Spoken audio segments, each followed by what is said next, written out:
Olá, este é o programa Agenda 21 nas eleições, que tem o objetivo de apresentar as propostas dos candidatos à prefeitura da cidade de Piracicaba, baseados em temas propostos pela Agenda 21 do município.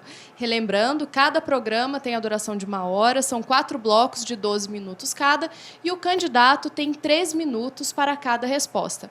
Quem está conosco no programa de hoje é o candidato do Partido da Social Democracia Brasileira, PSDB, Barjas Negre. Conosco também estão os convidados o professor Josué Adam Lazier, que é secretário executivo do PIRA 21 e também coordenador de extensão e assuntos comunitários aqui da Unimep, o Fabiano Pereira, que é jornalista da TV USP, e a Rosa Moraes, que é secretária do PIRA 21 e organizadora da Agenda 21 do município.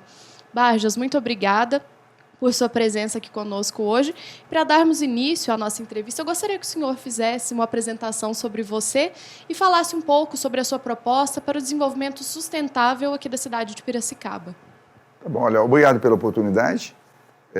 Com a máxima satisfação que eu compareço a esse debate, a essa entrevista. Eu me apresento como sendo um economista formado aqui na Unimep. Fui professor daqui um bom período, depois me transferi para a Unicamp, onde lecionei e fiz pesquisa um bom período, e passei a ter uma boa experiência na vida pública, exercendo cargos no município como secretário de Educação, secretário de Planejamento, trabalhando no Estado como secretário de Habitação e como presidente da Fundação para o Desenvolvimento da Educação. Trabalhei no governo federal, no MEC, como presidente do Fundo Nacional para o Desenvolvimento da Educação.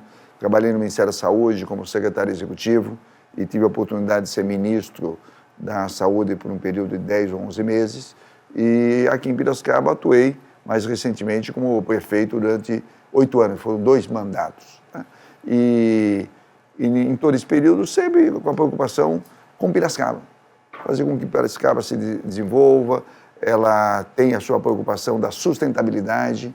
E aqui é importante dizer que os administradores que passaram pela prefeitura de Piracicaba, todos eles tiveram essa preocupação. Cada um a seu modo, a seu jeito, a forma de trabalhar com a sua equipe, avançou e realizou diversas ações para que Piracicaba pudesse ser uma cidade mais sustentável. Preocupando na instalação dos distritos industriais, mas com controle da poluição, as assumidas pela sociedade, principalmente pelos prefeitos, em defesa do rio Piracicaba, para que a gente tivesse uma água mais limpa, uma água menos poluída e ajudasse a despoluir a bacia do Piracicaba. Não é por outra razão que os prefeitos que passaram por Piracicaba, todos eles, acabaram sendo o presidente do Comitê de Bacias do Piracicaba, Capivari e Jundiaí, com uma atuação atuante, fazendo com que houvesse um compromisso de todos os prefeitos da bacia para que Piracicaba pudesse ter uma água menos poluída, porque nós somos a cidade que fica abaixo de todas. Piracicaba que sempre recebeu a água mais poluída e teve sempre que fazer um esforço maior que os demais municípios para fazer um tratamento mais caro quando a água é poluída. E hoje a cidade, é claro, tem bons indicadores na área de saneamento, na área de arborização, na área de reciclagem. O Instituto de Planejamento e pesquisa da prefeitura tem os indicadores, mostra para a sociedade que a gente tem um compromisso com a sustentabilidade, e se não tem o compromisso com a sustentabilidade, é claro que fica mais difícil atrair investimentos. Não é por outra razão que se montou em Piracicaba um parque automotivo.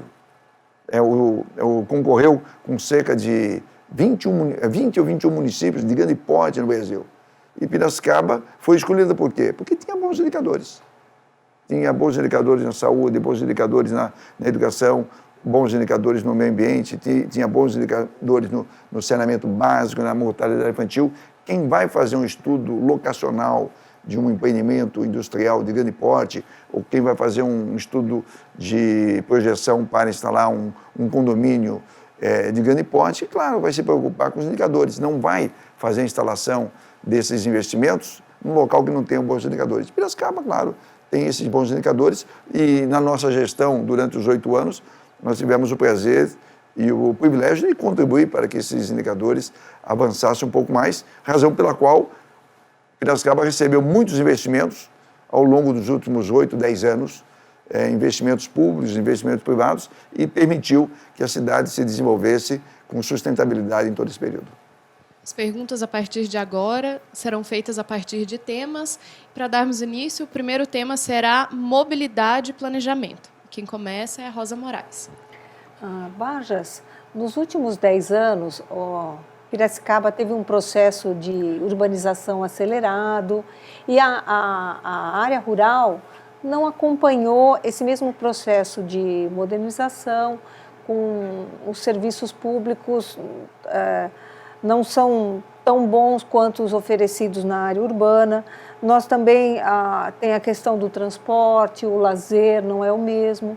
Isso acabou acarretando um número grande de loteamentos clandestinos que estão localizados em áreas periféricas e, por consequência, nós temos o quê? Bairros que são dormitórios e as pessoas têm um processo de deslocamento grande, moroso. E aí eu queria saber, dentro dos seus novos planos aí para Piracicaba, para melhorar, o que poderia ser feito dentro da sua gestão para amenizar essa situação desses bairros distantes e também essa integração aí da área rural em termos de serviços públicos? Olha, Piracicaba é um dos maiores municípios do estado de São Paulo. Nós temos mais de 2.500 quilômetros de estradas rurais e localidades rurais extremamente importantes. Esse fenômeno dos loteamentos clandestinos, ele não é recente. Eu, quando entrei na prefeitura de Piracicaba, tinha 72 loteamentos, não clandestinos, mas são irregulares. Se acentuou no período mais recente, nos 2 últimos 3 anos, que aconteceu uma criação de alguns e deu até problema junto ao Ministério Público. Mas nós temos localidades boas, que, claro, carece de alguns equipamentos, como é o distrito de Artemis, o distrito de Tupi, o distrito de Anhumas, Ibitiruna, Tanquinhos, Santana, Santa Olímpia.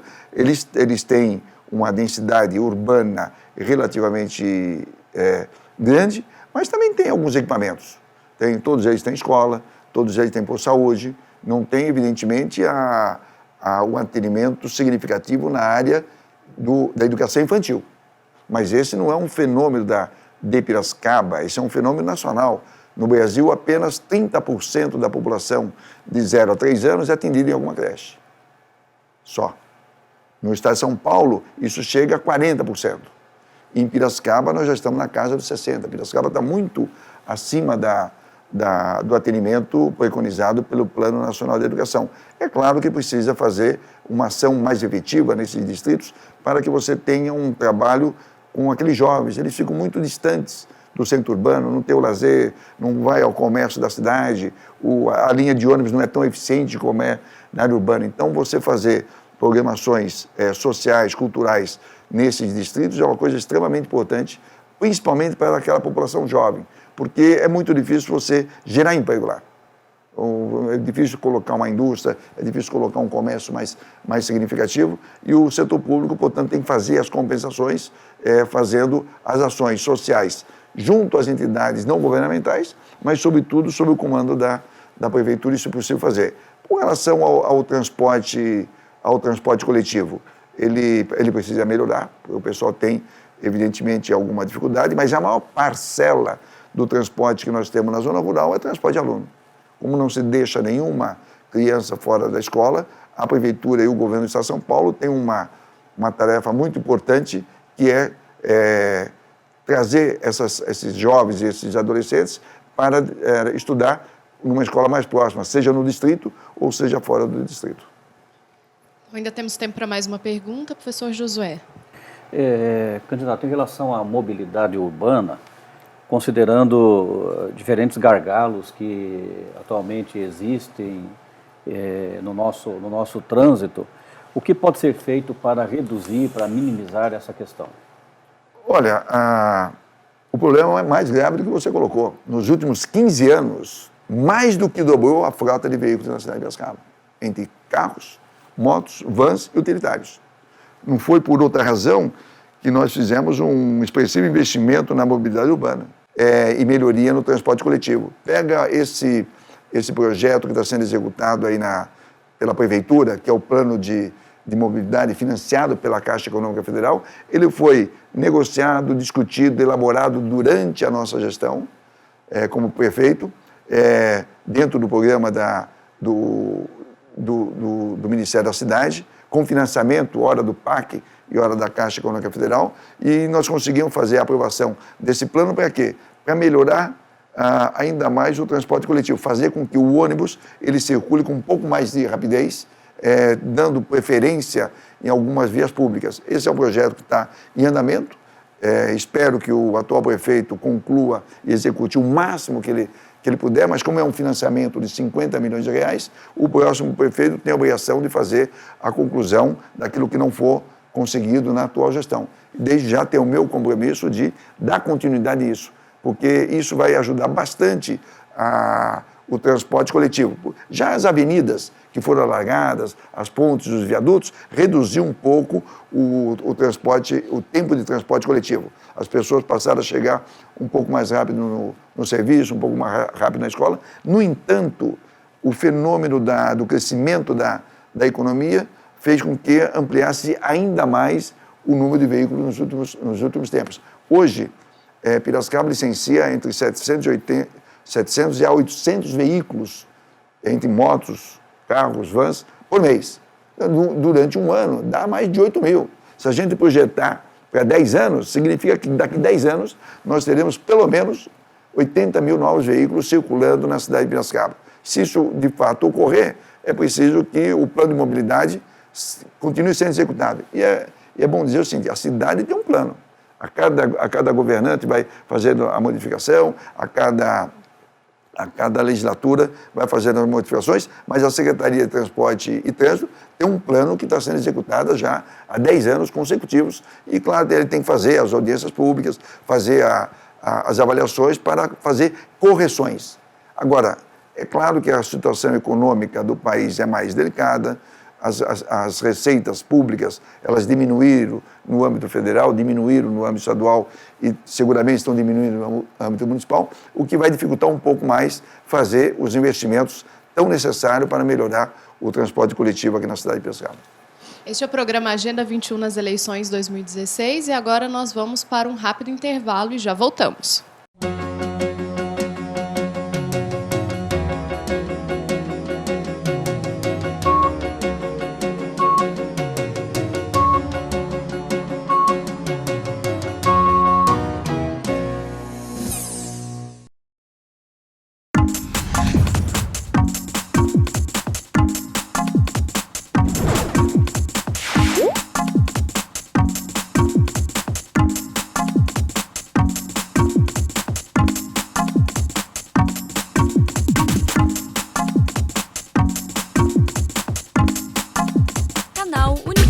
De Piracicaba. Você já imaginou como seria o mundo sem um avião? Só no Brasil são realizados 49.275 voos por ano. Se considerarmos que cada voo pode suportar até 200 passageiros, isso equivale a mais de 9.855.000 pessoas circulando nos aeroportos do país. Mas nada disso seria possível sem o inventor brasileiro Alberto Santos Dumont. Nascido na cidade mineira de Palmira, hoje chamada de Santos Dumont em sua homenagem, dedicou vários anos desenvolvendo protótipos e aeronaves, até que em 23 de outubro de 1906, em Paris, finalmente conseguiu levantar voo com uma aeronave autoimpulsionada mais pesada que o ar, seu célebre 14 bis. A partir de então, o avião evoluiu, se tornando o que nós conhecemos hoje.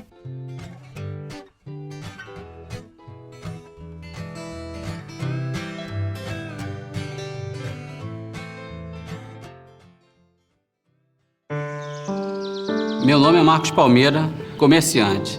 Você lembra das chuvas na Serra do Rio de Janeiro? Choveu demais. Sem as árvores, a lama se espalhou e morreu muita gente. Mas não precisa ser assim. Por isso, eu assinei pela lei do desmatamento zero. A gente tem que salvar nossas florestas. Meu nome também é Marcos Palmeira, sou ator, brasileiro e também assinei. E você? Assine.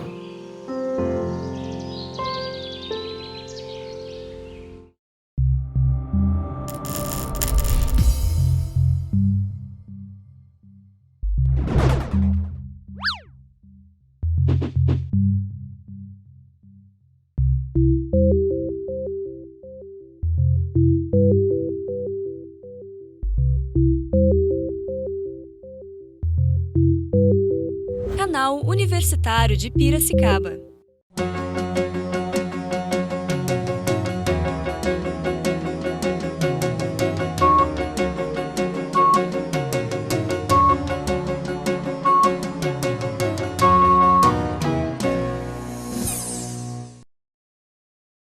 Este é o Agenda 21 nas eleições 2016 e neste bloco vamos continuar com as perguntas sobre planejamento e mobilidade, incluindo agora o tema segurança.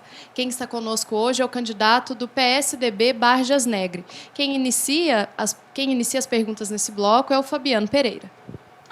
Candidato, levando em consideração aquilo que o senhor já relacionou um pouco, já falou um pouquinho sobre a questão de transporte, sobre a melhoria do sistema viário, mas partindo mais do ponto de vista de mobilidade sustentável, de que forma o senhor pretende ampliar ou maximizar a interdependência entre aquilo que nós já temos, os equipamentos de transporte, os sistemas de transporte que nós já temos no município?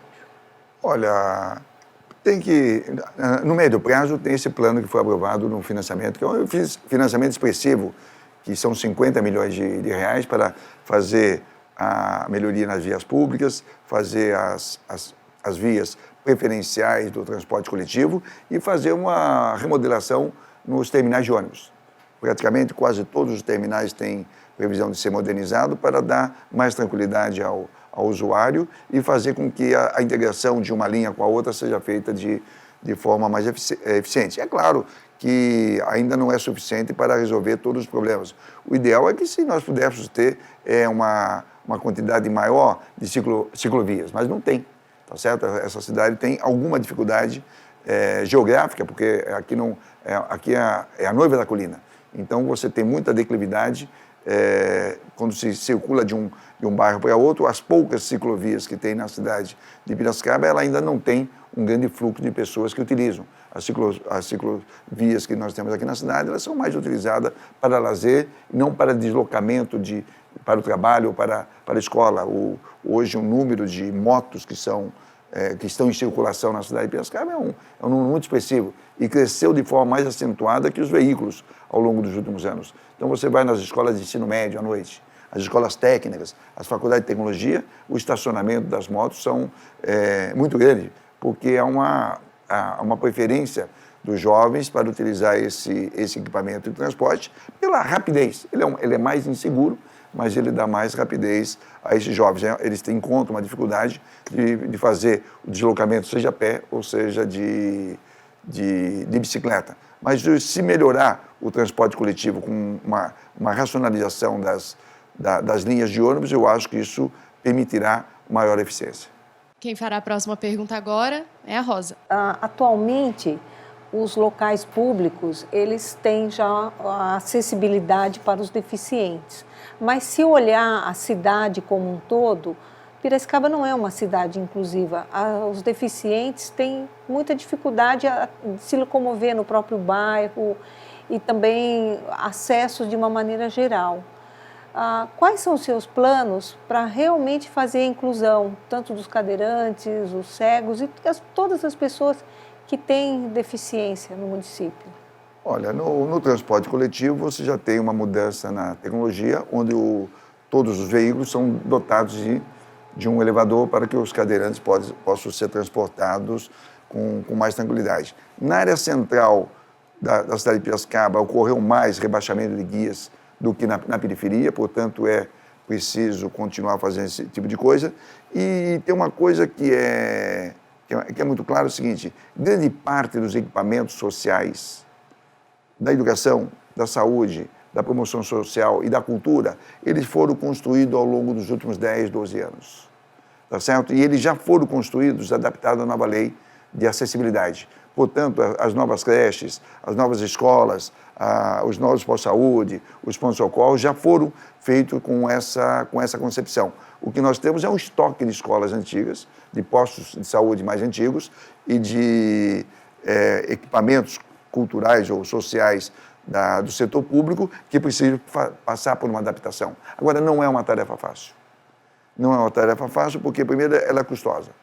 Eu participei do governo do Estado durante 3 anos trabalhando na educação, discutindo com o Ministério Público uma forma de acessibilizar as escolas do Estado de São Paulo. São Paulo tem 5.000 escolas dentro do estado.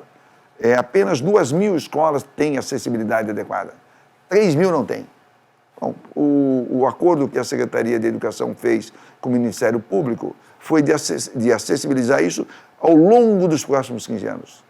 Tamanho é a necessidade de investimento de fazer as adaptações de rampas, de elevadores nessas 3.000 escolas que ainda não tem. Quer dizer, transporta isso para o município, evidentemente que terá alguma dificuldade, mas tem que perseguir, tem que discutir, tem que estar falando com a sociedade para que se possa fazer o máximo possível. Se você não consegue fazer acessibilidade em todos os equipamentos, pelo menos na região tem que ter um de referência. Tem que ter uma escola a menos de 2 ou 3 quilômetros com uma boa acessibilidade, uma boa unidade de saúde com uma boa acessibilidade, um equipamento cultural com uma boa acessibilidade e vai trabalhando isso ao longo do tempo. Isso está na legislação e os governantes têm, evidentemente, que perseguir uma meta mais plausível para atender essas pessoas que necessitam de uma acessibilidade melhor para trabalhar, para estudar e para o seu lazer. Próxima pergunta, então, será feita pelo professor Josué. Candidato, todas as eleições, o tema da segurança é recorrente, em especial essa questão que envolve a participação da prefeitura, do município, no combate a furto, roubos, enfim, violência como fruto do tráfico de drogas. Nós sabemos que essa é uma responsabilidade do Estado, o policiamento e também a investigação desses crimes. No entanto, espera-se que o município, de alguma forma, tenha uma participação maior no enfrentamento dessa realidade. Em sua opinião, como o governo municipal poderia colaborar nesse sentido? Olha, o tema da segurança, ele é muito complexo, ele é de responsabilidade muito mais da esfera estadual do que da esfera municipal, isso tem que ficar claro, porque as pessoas tentam fazer com que a prefeitura tenha uma maior ação e ela não tem os instrumentos necessários para fazer isso, mas é possível, claro, fazer mais. Eu fui prefeito. Quando eu peguei a Guarda Municipal tinha os seus veículos sucateados e um efetivo de 300 guardas. Nós passamos isso para 400. Foi um esforço importante para que pudesse dar mais segurança e muito mais nas escolas, nas unidades de saúde, nos pronto-socorros, onde tenha fluxo maior de pessoas, a Guarda Municipal faz um bom trabalho. Adotamos a cidade de monitoramento eletrônico. Tem uma central de monitoramento eletrônico, tinha 80 equipamentos quando saiu da prefeitura, hoje deve ter uma centena. O que precisa fazer é fazer uma integração disso para que a polícia militar e a polícia civil tenham um acesso maior para ter mais rapidez no atendimento de uma reclamação, quando tem um furto, tem um roubo ou tem alguma coisa mais complexa, alguma denúncia. Eu, preocupado com isso, me reuni a semana passada com o comando da Polícia Militar do Interior e me reuni também com o DINTER-9, que é a polícia judiciária, para trocar uma ideia do que fazer. Quer dizer, todos eles falaram o seguinte: o que a gente tem que fazer é maior integração das ações, fazer um trabalho em conjunto, fazer com que o sistema de monitoramento eletrônico sirva a todo mundo, que as batidas, as ações de prevenção de rua sejam feitas de forma articulada, como está sendo feito. Hoje você tem os CONSEGs, que é os Conselhos de Segurança, que tem em Santa Terezinha, tem na Vila Resende, tem no Piracicabim, onde a comunidade discute isso de forma um pouco mais adequada. É claro, fazer a integração, mas também o prefeito tem que usar o seu capital político para cobrar das autoridades governamentais um trabalho mais efetivo. Isso eu fiz durante a minha gestão. Olha, a Polícia Militar era subordinada a Campinas. Quando você queria conversar com o comandante, tinha que ir lá em Campinas. Eu conversei com o governador Geraldo Alckmin na época, o deputado Roberto Moraes participou também dessa discussão. A gente transformou, desmembrou o DINTER de Campinas e desmembrou o CPI de Campinas e passou para Piracicaba. Hoje, o comando da Polícia Militar e o comando da Polícia Civil está instalado em Piracicaba, razão pela qual as autoridades podem discutir melhor a dificuldade de efetivo, a dificuldade de veículos, o sucateamento de algumas coisas e usar o prestígio para que Piracicaba tenha sempre bons veículos, a frota renovada, se possível ampliar, e que tenha sempre no aumento de efetivo, uma parcela desses policiais sejam colocados em Piracicaba. Mas a integração é a coisa mais importante que tem que fazer nesse momento. E não vamos nos esquecer que nós estamos num momento de fragilidade da economia. Se você tem desemprego, você tem desalento, e toda vez que você tem desemprego, que você tem desalento, os indicadores de criminalidade tendem a aumentar. Ora é o furto, ora é roubo de carro, ora alguma coisa, tá certo? E a Polícia Militar e a Polícia Civil, claro, estão atentos a isso e tenho certeza absoluta que a Guarda Municipal também. Eu, se eleito for, usarei as articulações de conhecimento com o Estado para cobrar aquilo que Piracicaba tem direito. Um bom efetivo, polícia na rua, equipamentos, veículos em disponibilidade e auxiliarei para fazer a integração da melhor maneira possível, porque a população de Piracicaba precisa e reclama disso. Então, agora com a palavra o Fabiano Pereira. Na fala do senhor sobre a questão da mobilidade, sobre a questão do aumento da frota, o senhor pontuou que realmente houve um acentuado aumento, inclusive das motocicletas, por conta do momento econômico que o país passou algum tempo atrás. E isso, consequentemente, aumenta o número de casos, os problemas com segurança no trânsito. Verdade. Como é que o senhor avalia isso? E o senhor, em plano de governo, tem alguma proposta para combater isso, que é uma realidade em Piracicaba, como em outros municípios do país? Olha, eu tenho acompanhado o que acontece na cidade pela imprensa.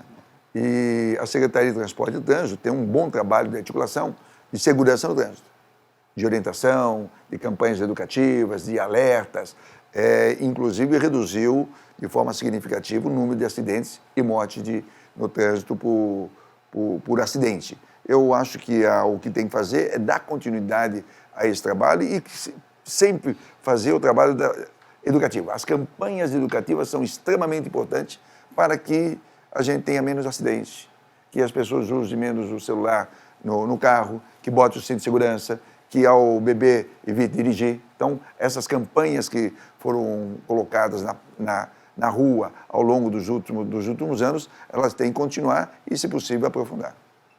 Chega ao fim o segundo bloco do programa Agenda 21 nas eleições 2016. Vamos novamente para um rápido intervalo e já voltamos. Fique conosco.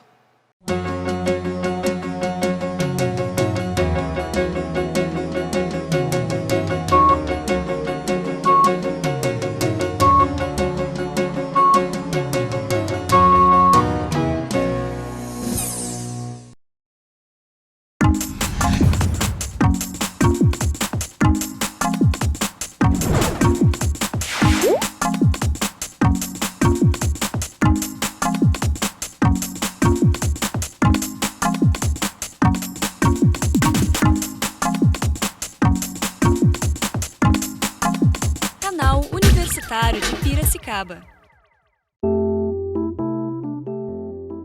Olá, meu nome é Adolfo Lutz. Eu nasci no Rio de Janeiro, mas quando tinha 2 anos, meus pais, que eram da Suíça, me levaram para lá, onde me formei em medicina na Universidade de Berna. Quando eu tinha 26 anos, resolvi voltar para o Brasil. Naquela época, as condições de higiene estavam agravando o quadro de saúde pública da minha terra, então resolvi voltar e ajudar o meu povo. 2 coisas que fiz me tornou famoso no mundo da ciência. A primeira foi identificar o mosquito Aedes aegypti como o transmissor do vírus causador da febre amarela. Já a segunda foi uma polêmica. Fui ridicularizado por outros médicos quando afirmei que a tuberculose bovina podia ser transmitida ao homem através do consumo do leite de vaca. Mas olha aí, eu tinha mesmo razão. Tanto é que a pasteurização do leite para consumo virou rotina.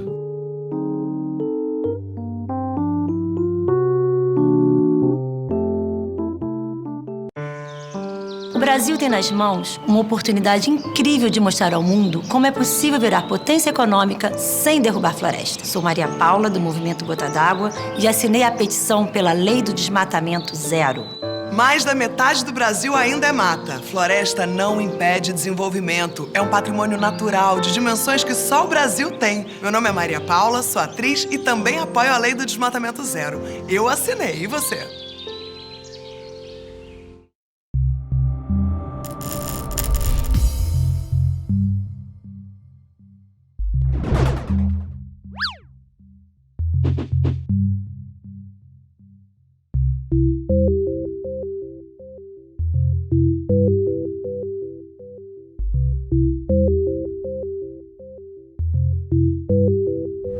Federal Universitário de Piracicaba.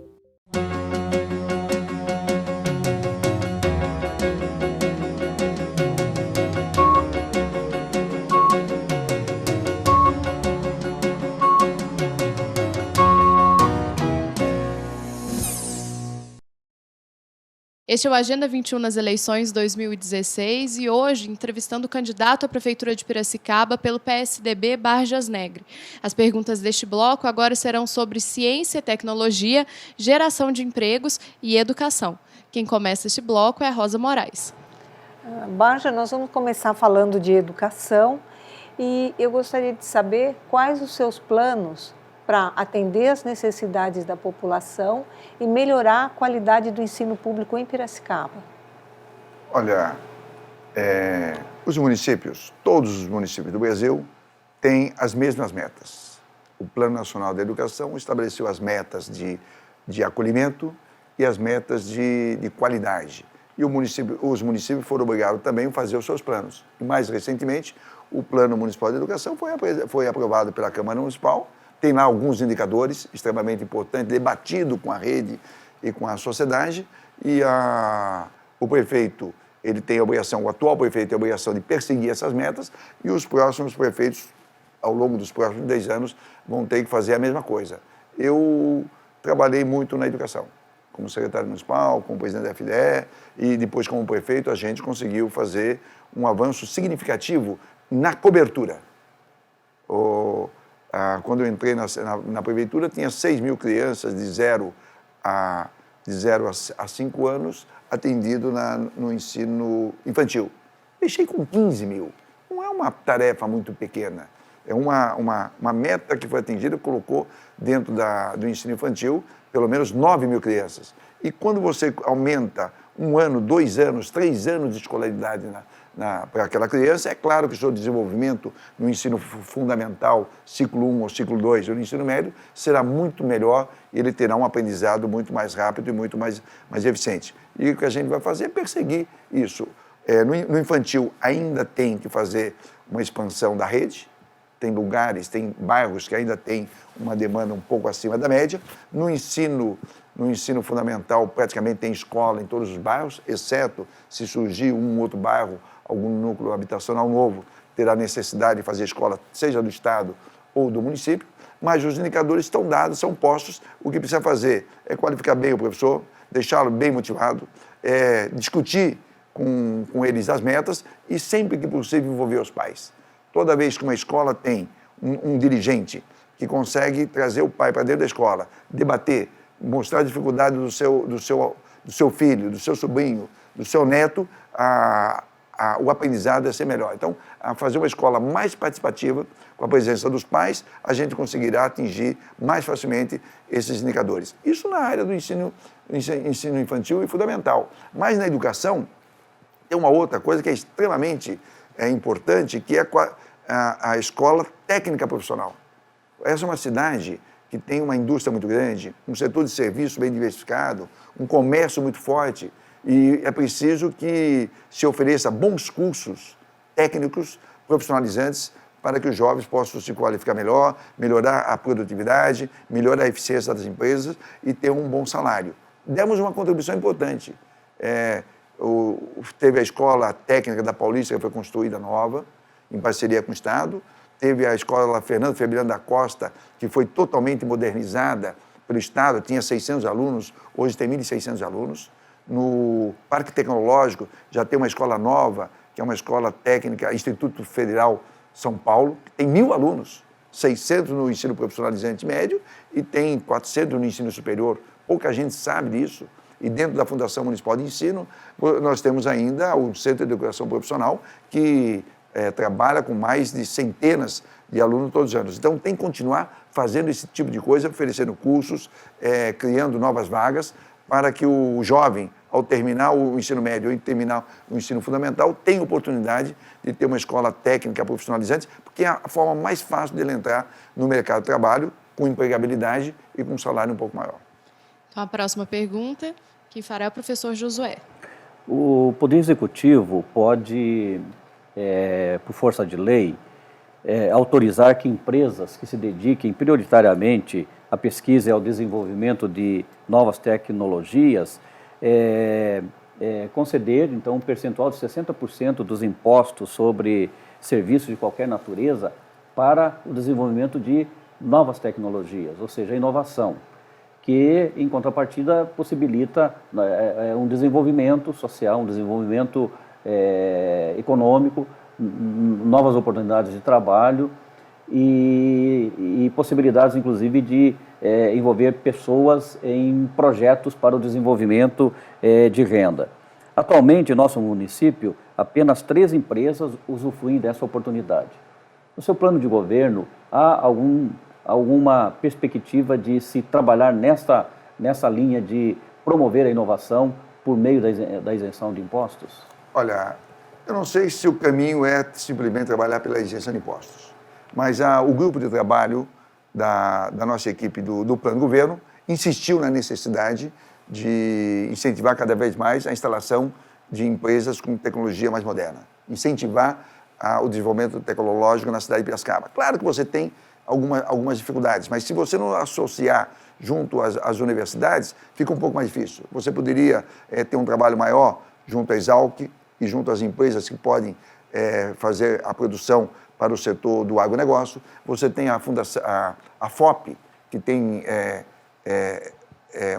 um curso de ponta, aqui tem pós-graduação, é uma das melhores escolas do país e poderia, claro, incentivar empresas a produzir bens de tecnologia mais avançada. Tá? A questão da legislação do incentivo fiscal é uma lei, ela é relativamente antiga, poucas empresas usufruem disso, mas a legislação do ISS vai mudar. Esse é o problema, o município vai ficar tolhido. Houve uma guerra fiscal muito grande no país. O município dando isenção de 60%, outro de 80%, outro de 60%, e o Senado está na pauta, inclusive na pauta prioritária do Senado, já foi aprovado na Câmara Federal, os municípios não vão ter muita margem de manobra.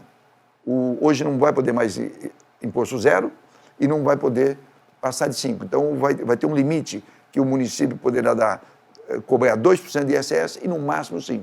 Então, as empresas de tecnologia poderão ser enquadradas, evidentemente, no índice menor, que é o índice de 2%, e ele está aí à disposição.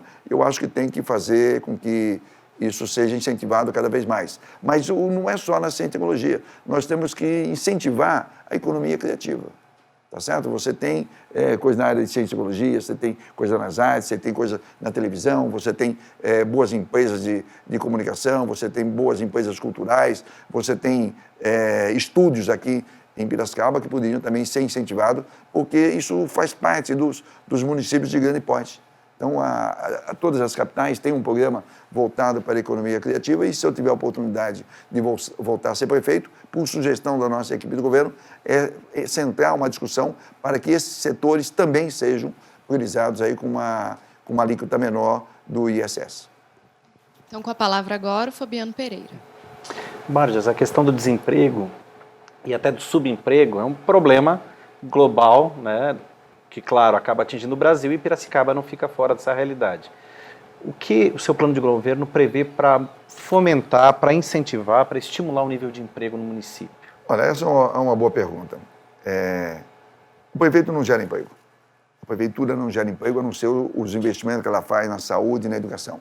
Se tem uma coisa que nós já foi bastante, foi contratar técnicos de enfermagem, enfermeiras e professores, dada a grande expansão da rede social que nós tivemos aí ao longo dos últimos 10 anos. Mas a prefeitura pode ser a facilitadora dessas coisas, criar ambiente favorável. Voltando à primeira pergunta da nossa entrevista, a questão da sustentabilidade. Você tem indicadores bons na questão do meio ambiente, indicadores socioambientais significativos, permite que a cidade possa ser referência dos novos investimentos das grandes empresas. Fora isso, a prefeitura tem que ser facilitadora. Alguém que quer montar uma empresa na cidade de Piracicaba, dentro da legislação, dentro do plano diretor, dentro da lei de zonamento, não pode ficar 1 ou 2 anos sendo analisado. Não precisa ter um rito sumário, mas não pode levar 2 anos para aprovar um empreendimento, para aprovar um loteamento, para aprovar um condomínio, para aprovar um estabelecimento comercial. Tá? Eu vou usar a minha experiência de ex-prefeito. Nós fizemos isso ao longo do bom período. Os grandes atacados de comércio em Piracicaba, as grandes redes se instalaram em todo esse período em Piracicaba, porque a prefeitura foi facilitador. Olha, num lugar precisa fazer o acesso, precisa fazer a rotatória, precisa mudar a lei de zonamento, precisa fazer uma alteração na lei de parcelamento do solo, discutir com a Câmara, fazer audiência pública para que esses investimentos ocorram em Piracicaba.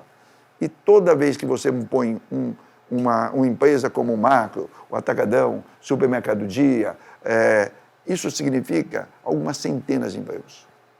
Toda vez que você cria um distrito industrial, algumas pessoas até me criticaram por mexer na lei do zonamento. Tá? Se você não mexe na lei do zonamento, não mexe no perímetro urbano, você não acolhe empresas como as empresas do Uninorte. Eu, quando entrei na Prefeitura de Piracicaba, tinha 4 empresas no Uninorte, saí com mais de 70. Você mudou a lei de incentivo, mudou a lei de cessão. Agora, mudou por quê?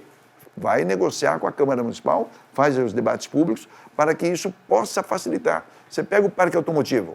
Se não tivesse mexido no plano diretor, se não tivesse mexido na lei de zonamento e no perímetro urbano, hoje Piracicaba não tinha um parque automotivo, com a Hyundai, 9 fornecedores, 7 mil empregos gerados. Posso dar o exemplo da Unimep.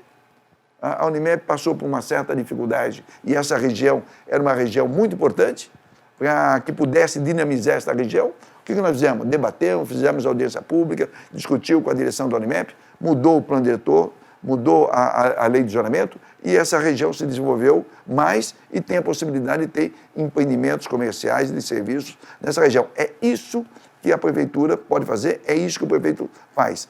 É dialogar com a sociedade, dialogar com os empresários, ser facilitador e, claro, cumprir a lei. Você não pode burlar a lei, dar um jeitinho para isso, para aquele. Mas quem quer ser empreendedor e num momento de dificuldade da economia como essa, tem que ter o privilégio de ser bem atendido e dizer, pode fazer, faz logo. E não pode fazer, diz quais são os entraves que tem legais, os entraves burocráticos que tem, para que possa fazer investimento na rede de hoteleira, investimento na rede de serviço, na rede do comércio e principalmente nas indústrias. Se a prefeitura faz alteração na legislação para criar áreas industriais para atrair investimento, tendo rede de água, rede de energia, rede de internet, saneamento básico, é claro que pode ter possibilidade maior de atrair os investimentos. Eu sou muito otimista. A economia está numa situação complicada, mas nós já estamos há 7 trimestres de decréscimo da economia. Isso já está equivalente à crise dos anos 80. Vamos chegar no final do ano com 9 trimestres negativos, tá certo? Que será um dos mais longos da história. No período do Collor, nós tivemos 11 trimestres negativos de queda do Produto Interno Bruto. Isso significa que nós já estamos chegando no período mais longo da crise. Nós vamos sair. Talvez não venha um crescimento expressivo ao longo dos próximos anos, mas seguramente a economia ela crescerá. E no momento em que a economia cresce, as prefeituras, não é só Piracicaba não, as prefeituras têm que ser facilitadoras daqueles que querem fazer os investimentos, tem que ajudar os empreendedores e tem que ajudar, não é só trazer a grande empresa, tem que ajudar a pequena empresa. Ela tem dificuldade, ela quer crescer, ela está numa área, num prédio alugado, ela não tem a facilidade. Então, quem gera mais emprego não é a grande empresa. Quem gera emprego é a empresa de pequeno e médio porte. É claro que a grande empresa ela é importante pelo efeito em cadeia, tá certo? Porque você pega o parque automotivo, tem a Hyundai, tem 9 fornecedores, mas já tem na região de Piracicaba, já tem empresas em Piracicaba, fora do parque automotivo, já tem empresas em São Pedro, já tem empresas em Rio das Pedras, já tem empresa em Capivari, já tem empresa em Tatuí. Quer dizer, as empresas de pequeno porte começam a se instalar no entorno das empresas de grande porte. Eu acho que essa é a contribuição que o Executivo pode dar. E depois, também na questão da construção civil. Tem que debater bastante com a sociedade onde é que vão fazer os loteamentos mais populares, onde vão fazer os condomínios, onde vão fazer os bairros, fazer com que haja uma facilidade na aprovação dos loteamentos que vão criar emprego e renda. Porque quando se fala de um loteamento, Você tem a rede de galeria de águas, você tem guias, você tem sarjeta, você tem a pavimentação asfáltica, você tem a rede de iluminação pública, tudo isso gera emprego e renda. Depois vai construir a casa, é o pedreiro, é o servente, é o eletricista, é o encanador, é o pintor. Se a prefeitura ela inibe a aprovação desses empreendimentos, é claro que você inibe também a geração de emprego nessa faixa, que é uma faixa de rendimento mais baixo, da população, dada a qualificação que não é tão articulada como seria no setor industrial. Fim do terceiro bloco, vamos para o nosso último intervalo e já voltamos, não saia daí.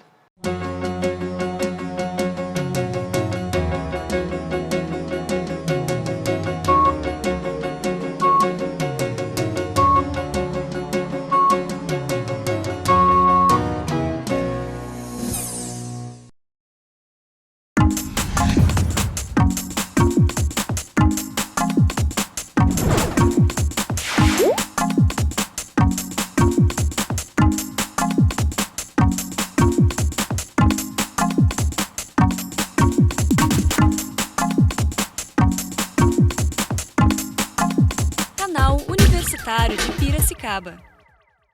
Deitado eternamente em berço esplêndido, ao som do mar e à luz do céu profundo. Fulguras, ó Brasil, florão da América. Iluminado ao sol do novo mundo. Do que a terra mais garrida. Teus risonhos lindos campos têm mais flores. Nossos bosques têm mais vida. Nossa vida em teu seio mais amores. Assine a petição pela lei do desmatamento zero. Eu assinei. E eu também assinei. Eu assinei. Abrace essa causa. Assine.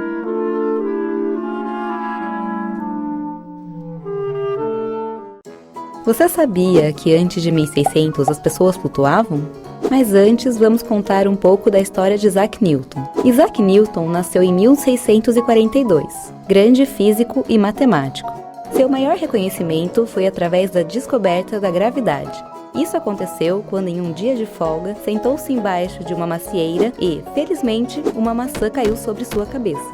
Com isso, ao observar o movimento de declínio da maçã, ele descobriu que a Terra tinha uma força que puxava os objetos para o seu centro, inclusive nossa Lua. Após isso, escreveu as 3 leis de Newton, inventou o telescópio refrator, ou telescópio newtoniano, e descobriu que um prisma pode refratar a luz branca em várias cores, as cores do arco-íris.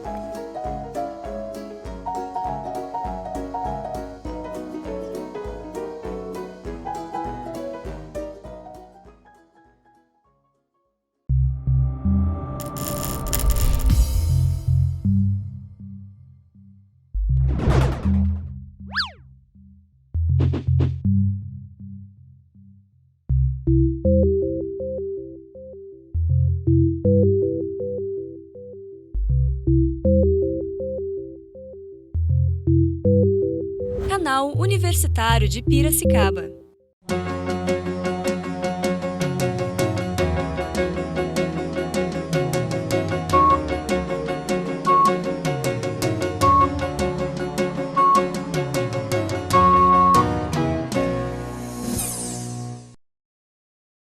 Quarto e último bloco do programa Agenda 21 nas eleições 2016, hoje recebendo o candidato Barjas Negre, do PSDB.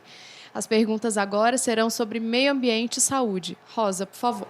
Bom, nós vamos iniciar com a saúde e eu gostaria de saber os seus planos para tentar minimizar os problemas que nós vemos enfrentando hoje na cidade em relação a filas de esperas, o atendimento, a morosidade nos exames. É uma reclamação geral no município desse serviço público. O que é preciso fazer é ficar sempre atento na saúde.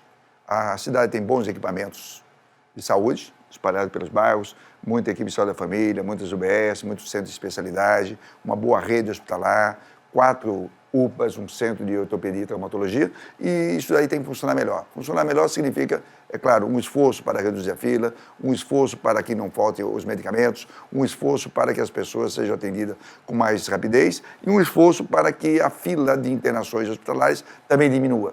Não é por outra razão que Piracicaba está concluindo o seu hospital regional, que isso vai desafogar bastante a rede hospitalar da região, porque uma boa parte dos pacientes ficam retidos nas UPAs porque não tem vaga na rede hospitalar. Então, logo se instale esse hospital regional, esse sofrimento ele diminui. A ideia é que o hospital regional ele começa a funcionar no segundo semestre e ele começa com uma pequena capacidade, mas se eu for eleito prefeito de Piracicaba, eu vou articular com o Estado para que imediatamente ele comece a funcionar com seus 126 leitos, porque faltam leitos na região de Piracicaba e principalmente para a população que depende do Sistema Único de Saúde. Vamos agora para a última pergunta do nosso programa, que será sobre o meio ambiente, com o professor Josué. Que mecanismos você pretende implantar para transformar a coleta de materiais recicláveis em fontes de negócio para a população de baixa renda? Olha, eu queria dizer o seguinte, Piracicaba é uma cidade que tem uma tradição de reciclagem. A gente fala, mas todo o material ferroso é retirado, tem gente que trabalha, você tem vários ferros velhos, o pessoal atacadista que pega, coleta isso e a ArcelorMittal recolhe, compra isso e faz, não só de Piracicaba, da região. Você tem uma quantidade muito grande de pessoas que têm renda em função desse negócio. Você pega papel e papelão, você tem uma quantidade muito grande de pessoas que têm renda em função disso, porque a Klabin compra todo o material que é utilizado como matéria-prima para a produção de papel. E você tem, mais recentemente, uma lei que a gente fez, na reciclagem de entulho para a construção civil. Isso já está sendo utilizado na pavimentação asfáltica, na operação tapa-buraco da prefeitura, está sendo utilizado na conservação das estradas rurais. E o que a gente tem que fazer para esse pessoal de mais baixa renda, primeiro é uma boa orientação e melhorar a gestão, porque você tem que fazer a coleta seletiva com mais profissionalismo. A cooperativa ela chegou a ter 70 pessoas, 80 pessoas, e hoje essa cooperativa está num patamar de apenas 20, 25 trabalhadores. Poderia fazer, porque faz parte, inclusive, da própria legislação, mas isso não significa que não tenha diminuído a questão da reciclagem e da coleta seletiva. Ela tem aumentado, a Secretaria do Meio Ambiente tem metas para cumprir ao longo dos próximos 5, 10 anos, que faz parte do plano de meio ambiente aprovado na prefeitura. Aliás, o que não falta é plano. Você tem plano de saneamento, recursos hídricos, de mobilidade urbana, de saúde, de meio ambiente. A cidade de Piracicaba é uma cidade que tem bons planos e o que a gente precisa fazer é discutir melhor para dar uma efetividade maior a esse tipo de coisa e ajudar as cooperativas. Nós chegamos a ter 2 cooperativas, hoje tem uma só.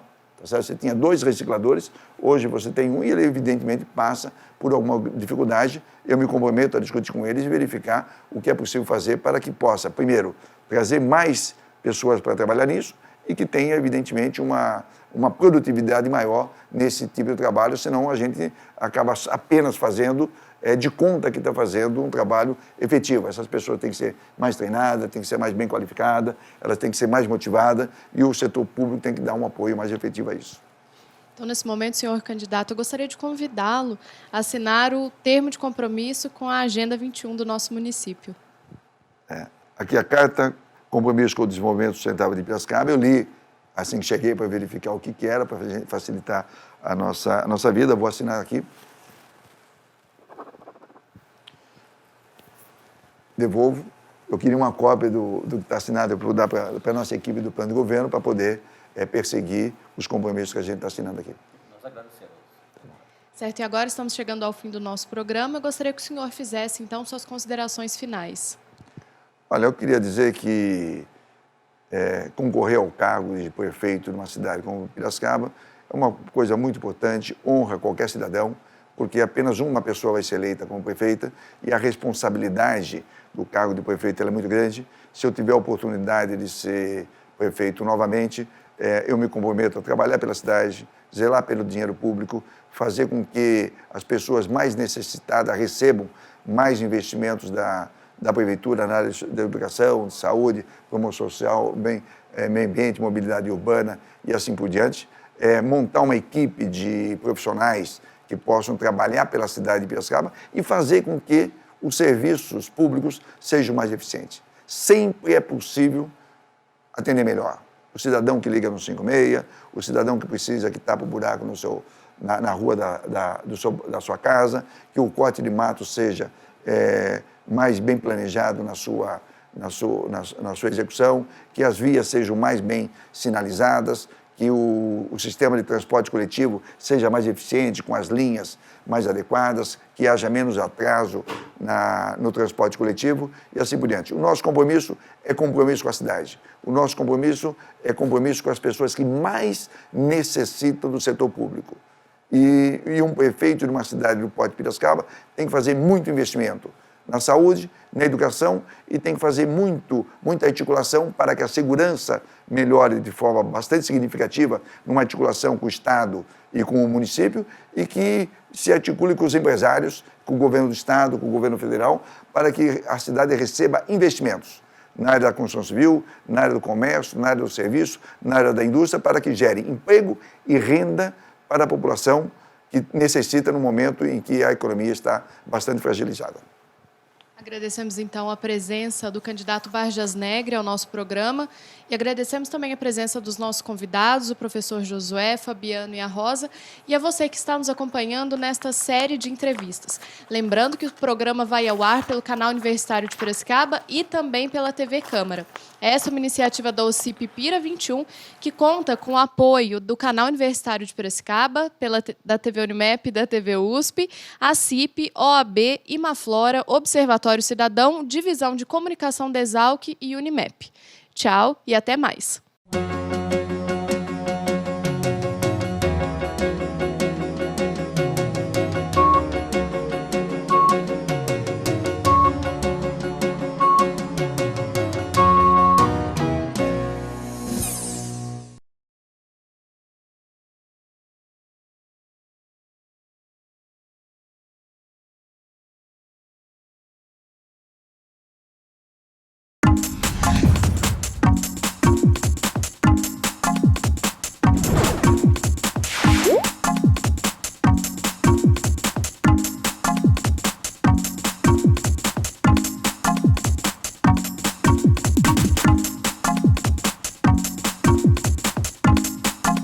Canal Universitário de Piracicaba.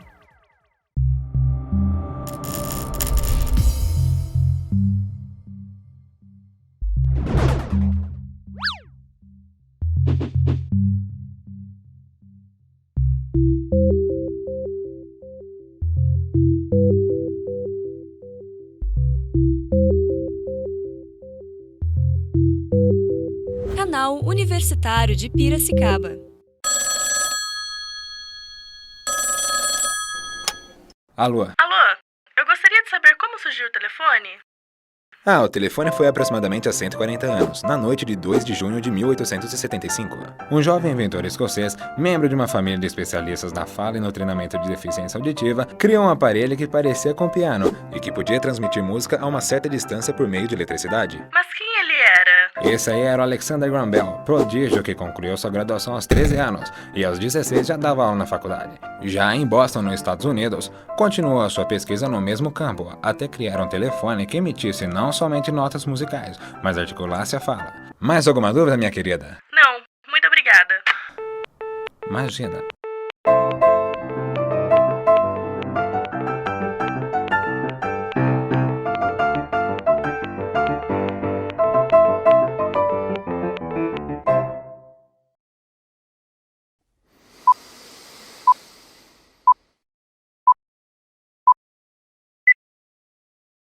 Você sabia que boa parte dos equipamentos elétricos que você utiliza são alimentados por corrente elétrica alternada? E isso só é possível graças ao estudo de um cientista croata chamado Nikola Tesla. Nascido em 1856, concluiu seus estudos em engenharia elétrica e engenharia mecânica e dedicou boa parte de sua vida para a criação de inovações que facilitassem a vida das pessoas. Além da operação com corrente alternada, também criou a lâmpada fluorescente, amplamente usada até os dias de hoje, e a famosa bomba de Tesla. Extremamente inteligente e estudioso, realizava mentalmente cálculos complexos e falava 7 idiomas. De acordo com a edição especial da Life Magazine de setembro de 1997, Tesla está entre as 100 pessoas mais famosas dos últimos 1000 anos.